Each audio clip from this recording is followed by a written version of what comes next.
Pinasinayaan sa Indonesia ang pinakamalaking floating solar power plant sa Southeast Asia, habang sa India naman umabot na sa hazardous levels o lubhang mapanganib ang makapal na smog. Narito ang Frontline News Abroad.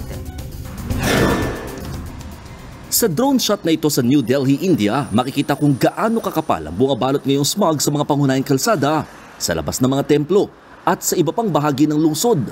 Umabot na sa hazardous levels o lubhang mapanganib ang air quality sa itinuturing na world's most polluted capital. Isang linggo na silang nababalot ng smog, kaya naka-face mask na ang mga residente tuwing lumalabas. Ang iba naman, bumibili na ng mga halaman at air purifier. Sa tindi ng smog, nagkansela na rin ng klase ang mga paaralan. Pinag-aaralan na rin limitahan ang pagbiyahe ng mga sasakyan. Sa New Delhi pa lang, pumalo na sa 496 ang Air Quality Index o AQI. Kapag lumampas sa 4 na ranang AQI, ibig sabihin nasa severe category o malala ng polusyon sa hangin. Bukod sa India, kumalat din ang smog sa katabing bansa nitong Pakistan. Isinisisi ang pagkalat ng smog sa pagsusunog ng damo sa mga karatig na lugar sa New Delhi tuwing taglamig. Para maibsan ang smog, plano ng mga otoridad na magsagawa ng cloud seeding para umulan at maibsan kahit papano ang makapal na smog.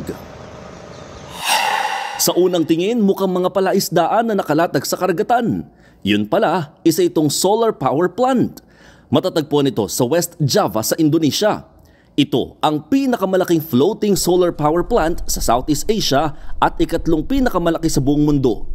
Kaya nito makalikha ng kuryente na aabot sa 192 megawatts.